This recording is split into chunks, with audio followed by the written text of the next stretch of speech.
Yo Mapsi ndi oimba waku Zambia amene ndi otchuka kwambiri makamaka maiko amene azungulira Zambia, Malawi mwachisanzo.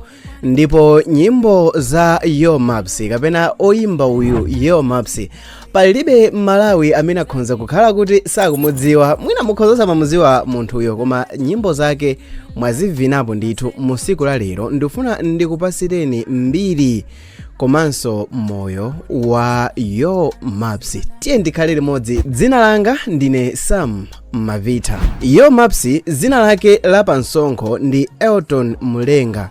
Iyeyu anabadwa pa 29 Novemba mchaka cha 1994 ku Kasama mdziko la Zambia.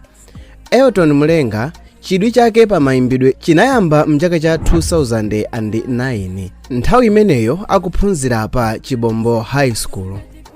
Iyeyu ali ndi zaka 18, banja lawo linasamukira dera lotchedwa Kabwe, ndipo kumeneko Yo Mapsi anajambula nyimbo yake yoyamba iyiyi imene mukuiona yotchedwa Njikata Kuboko.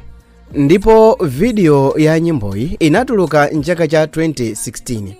Mchaka cha 2018 Yo Mapsi anapanga feature oimba otchuka komanso wamkulu pa maimbidwe ku Zambiako mu nyimbo yake imene inahitanso yotchedwa Finally, imene mapeto ake inaboleza makomo a Yo Mapsi pa maimbidwe. Yo Mapsi anakhalapo pa ubwenzi ndi media personality yemwenso ndi influencer otchuka mdziko la Zambia otchedwa Mudzokanji Nakamba. Mpakana chibwenzichi chinakhala mpakana mchaka cha 2020 pamene awiriwa ubwenzi wawo unatha. Awiriwa ali ndi mwana wamkazi ndipo dzina lake ndi Bukata. Yo Mapsi atasiyana ndi mkazi uyo amene dzina lake ndi Mwidzakunji, anatengana ndi mkazi wina wachikalali otchedwa Kidist Kifo, ndipo mchaka chomwecho cha 2020 mpakana mfikira musiku la leroli. Ichi chinali chaka chomwecho cha 2020 pamene anasiyana ndi Mwidzakunji. Pa 23 April mchaka cha 2022 Yo Mapsi anamanga ukwati ndi Kidist Kifo, ndipo awiriwa panopa ali ndi mwana wamkazi dzina lake Tendai amene anabadwa pa 23 April mchaka cha 2022.